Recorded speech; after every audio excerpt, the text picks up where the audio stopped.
Hi, this is Dodger, and you're watching my show. 3,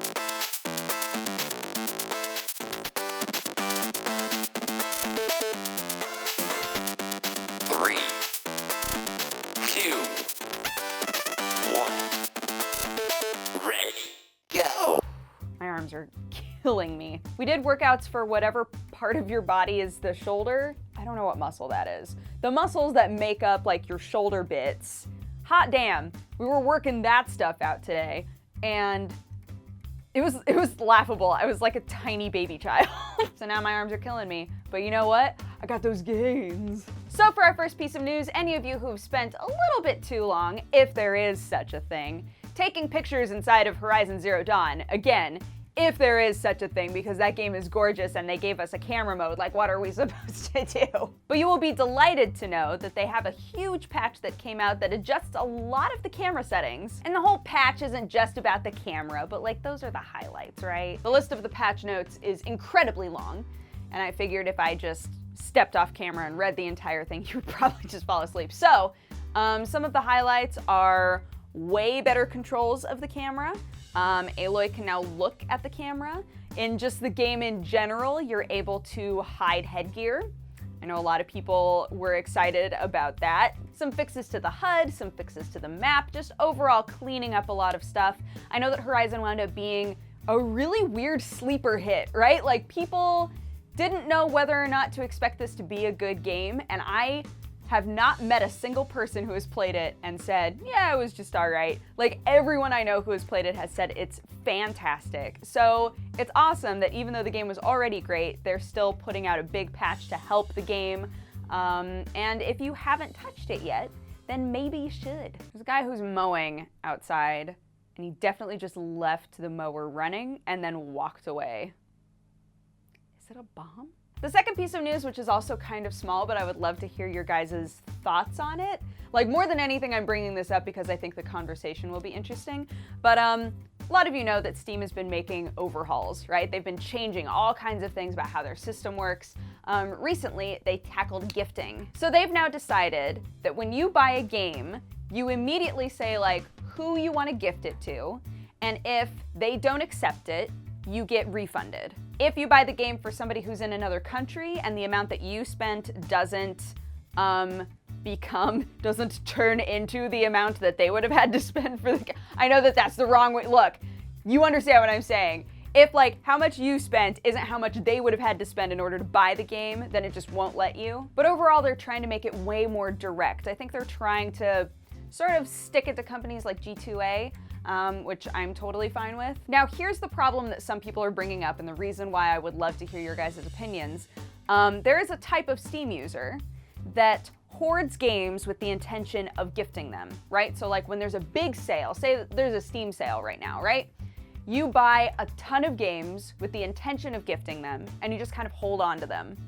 And then when the holidays come around, then you just gift them to whoever.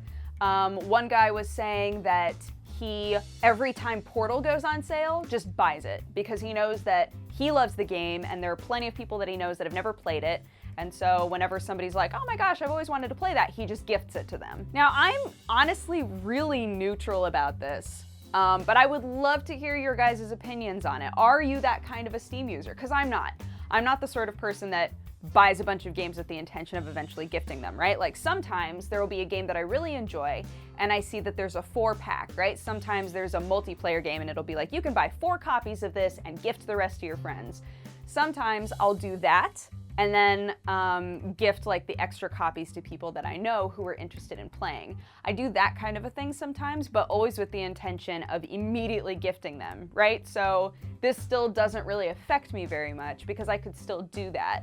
But this idea of like buying tons of games when there's a sale and sort of holding on to them until a time at which you would want to gift them to somebody is interesting to me, and I had never thought about that before. So if that's something that you do, or if it's something where you are just opinionated, like you have an opinion on this, right? I would love to hear it. I would love to have you guys talk respectfully was one another in the comment section about that. The free open beta for Paladins is finally coming to consoles. You will be able to play it on PS4 and Xbox One, again, totally free. Poor Paladins, like people started being able to play it, right, because it's still in beta. People started being able to play it and they were like, this is Overwatch. This is just Overwatch and I don't want to play it. And despite those sentiments, it's still doing totally fine. Like people are playing it all the time on Steam. So I think that it's cool that it's going to be coming to consoles now. Yeah, you can download the game for free. Oh, you can download it right now. Hey, look at that. You can download the game right now on Xbox One and PS4. And much like with Smite, for $20 you can unlock every champion. That's every champion forever, right? So you pay $20 and you're like, oh, I have every champion right now. But that also means anytime they release a new champion, you'll have it. Which I always thought was a really fair way for Smite to do it. I thought that that was a cool model, right? To say you can play the game for free. If you want to spend like 20 bucks, 30 bucks, I think it was $30 on Smite. But if you want to spend a certain amount of money, you will get everything forever. If you're somebody who consistently uses consoles and the game has looked, you know, interesting to you, I think that it's got its own vibe. Like, looking at it, I can see absolutely why people would say Blizzard, Blizzard, Blizzard, Blizzard, right? Like, there's moments where you look at it and you see World of Warcraft. There's moments when you look at it and you see Overwatch. But it does have its own sort of feel. I think that it's a cute game, so try it out if you feel it. Okay, so while I've got your attention, why not get a unique domain and create a beautiful website with Squarespace? Look, here's an idea, just like throwing it out there, but what if you made a site that was basically just like Hot or Not, but it took characters from all of the different big arena shooters like Overwatch, like Paladins. But Doctor, I don't know how I would even make that. I've never made a website before. Psh. That's okay, boo. Squarespace has you covered with award-winning templates and an awesome all-in-one platform. Now, we just have to figure out what to call it. Hot or Not, but instead it's Shot or Not because it's a shooter. No, that's not gonna work. Look, I'm not the smart one here. I'm not gonna come up with that. You can come up with that. But something that you absolutely should do is start your free trial today at squarespace.com, enter offer code Dodger, and get 10% off your first purchase.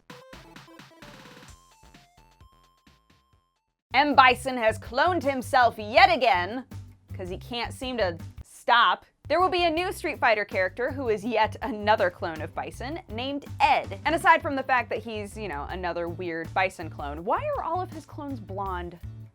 Why is that a thing? But anyway, he's also, from the way that they talk about him, he seems like the most training wheels character I've ever seen in my life. What makes Ed especially unique is how players perform his special moves. His special moves have simple inputs. They only require simultaneous button presses, repeatedly pressing a button, or holding down a button. Only Ed's critical art is done by inputting a traditional motion. To me, reading that, it sounds like, oh, well, they wanted a character that button mashers could play and still do okay. There is a moveset list that you can look at for Ed right now. Some of the people who know much more about Street Fighter than I do, we're saying that it does look interesting, despite the fact that it's, you know, I'm just gonna press this button forever and hey, he did a thing! Apparently his move list looks pretty cool. So if you know a lot about Street Fighter and you can actually see that from looking at a move list, then I'll link you. Dota 2 is going a little bit outside of the box and gaining a co-op campaign mode. If you have the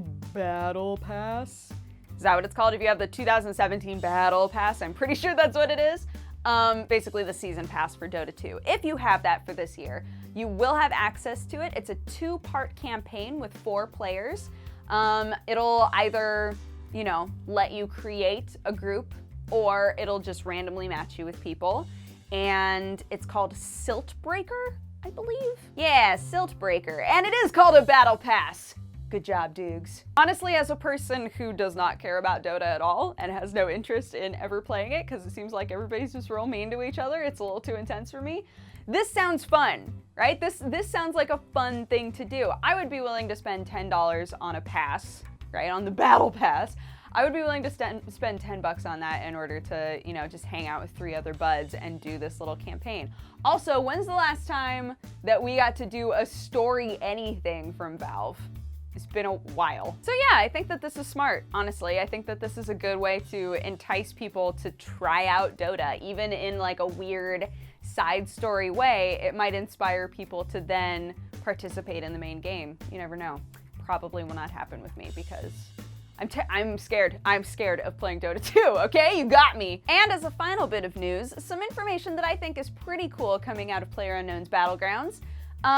There will be no loot crates, no skins, none of that until the game is released. I think we've had our fill, honestly. I think we've had our fill of seeing articles written up about games that aren't even out yet, that have all kinds of issues to work through, right? That are buggy, awful games that are trying to monetize random stuff. So in an interview, he was like, that's not what we want to do at all. We want to make sure that the game is running right. We want to make sure that it's a good game first. And then once we feel comfortable releasing it as an actual game, at that point we would be more comfortable doing like the customization skins and all of that kind of stuff. Because to be real, like crate boxes inside of a game is one of the biggest ways that those games make money, right? Because there's like weird imposed rarity and value on stuff. And the game already has some really cool looking things, like cool jackets and stuff like that. So honestly, I wouldn't care about having my guns look cool. I know that some of you are like, I want cool guns. I don't care about having cool guns. For me, it would just be, I really want my character to look like a super edgelord. And if I can open up a couple of crates and look like an edgelord, then that's gonna be awesome. But long story short is that I do think that it's a good message, right? That it's a really good message from PlayerUnknown to say, we want the game to be a good game first, right? We wanna make sure that it runs right, that it's not buggy, that we make sure that the playing experience is awesome before we ever try to ask people for more money.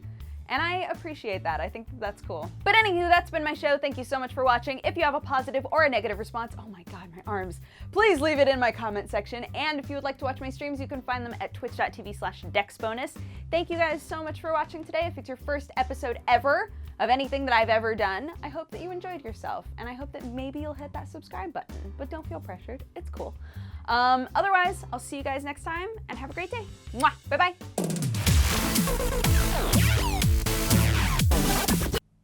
Is it a bomb?